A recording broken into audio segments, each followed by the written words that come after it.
Hi, Bill, Joe, Sean, and Molly. So today I'm so excited because I'm in my office and look at who I have Snatched out of the water. Snatched out of New York City and out of the water currently, but I'm so lucky to have her here today. This is Dolly Lenz, the powerhouse, complete powerhouse real estate broker, stratosphere career, right? Yeah, well, stratosphere. Great to see you, Tiffany. How are you today? Good. Like we haven't seen each other in a while, you know. We've been hanging out in Naples together for a few weeks now. Paradise. And Paradise I'm of so Naples. fortunate to have her coming down and visiting quite a bit. I think I've kind of adopted her a little bit as family.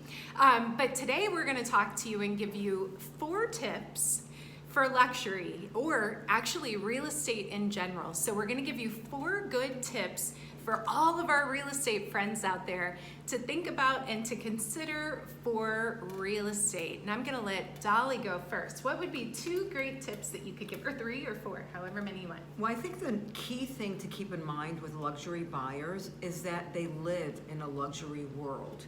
So the care and feeding of a luxury buyer is very different than the average buyer. They expect you to respond very quickly. They expect you to be always available to them. They expect you to know your stuff cold. And they just expect general respect and kindness, which more so than the average person, because that's their world. That's what they're used to. So you have to be up on that level to deal with them effectively. Ooh, that's a really good one. Do you have another one you want to share that you can think of? Well, besides just knowing your stuff and, being always gracious and always available, I think those are the key things to keep them engaged. Then it's, of course, listening skills. You have to listen really carefully to what they say and to what they don't say. So, you'll have a husband and a wife, and the husband will walk through and say, yeah, that's nice, it's a nice view, and the wife will be kind of making little sounds, not saying anything negative, but it's negative. Listen for all those nonverbal cues. They are more important than the actual verbal ones because they really reveal what they're thinking. And I think that's the most important with luxury and non-luxury buyers alike. Well, and I'll tell you, being in her presence, I feel like I just want to listen all the time because every time she opens her mouth to say something, I'm like, oh my God. It's wine o'clock. Really?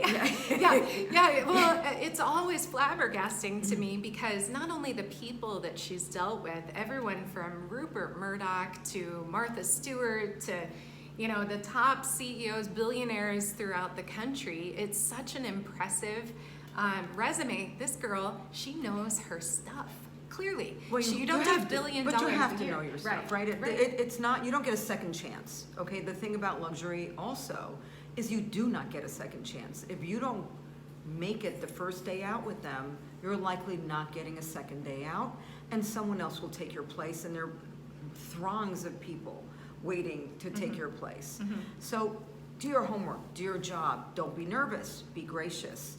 Be kind, always kind, because also people pay attention how you treat the waiter in a restaurant, how you treat the doorman at a building.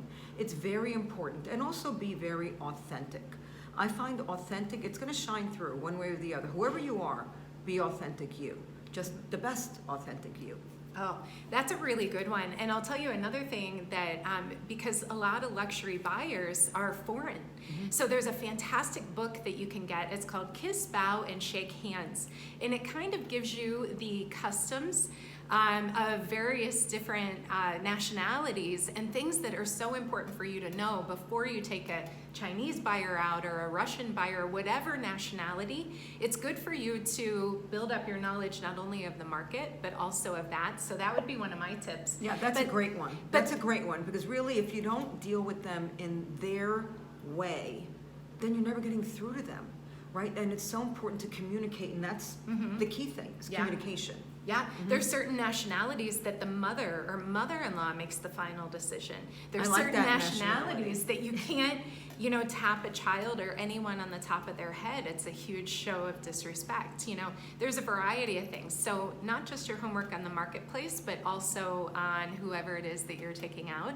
And probably the fourth tip that I would throw in that I have learned from our experience going in and out and surfing real estate together is number one, well, I'm going to put two on this. Number one, make sure that you're sitting somewhere, if you're in an open house, make sure that you're sitting somewhere that you can watch the ingress and egress of people coming into that luxury property. So it key. should never be that you walk in a door and the realtor is sitting back in another room and taking their good old time to get up to you.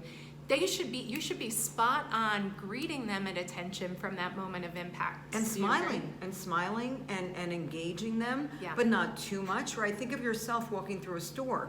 You want somebody to be available to you, answer a question, Yeah. but you don't want them hounding you, right? Right. Because then you feel uncomfortable. So Right. you have to walk that walk, but not too close. Yeah. Mhm. Well, and the last little tidbit of my fourth little tip is flyers.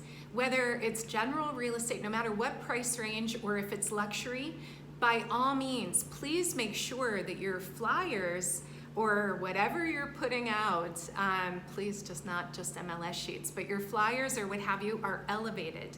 That when people walk in, they see them in some kind of stand or that they're upright.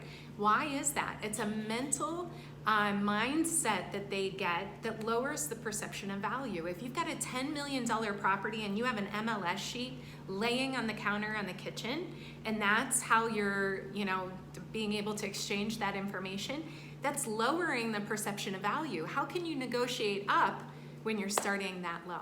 And if you don't care, right? If you don't care Yeah. enough to do a brochure, a flyer, something pretty, why should they care? Right? You have to show them that you care. You took the time as the realtor. You care about this property. You're sharing your caring with them. So that is so important. The elevation, the quality of what you're putting out, Right. and that it's available is Yeah. so important. Well, I'm so excited to have her here today. I hope we were It's able wine to help. o'clock. It's wine o'clock, time for happy hour Yes. in Naples. And next time you guys all come visit us, join us. We'll take you out to happy hour. So thanks so much, Bill, Joe, Sean, and Molly, and to all of you, happy selling. Have a Thank you. great day.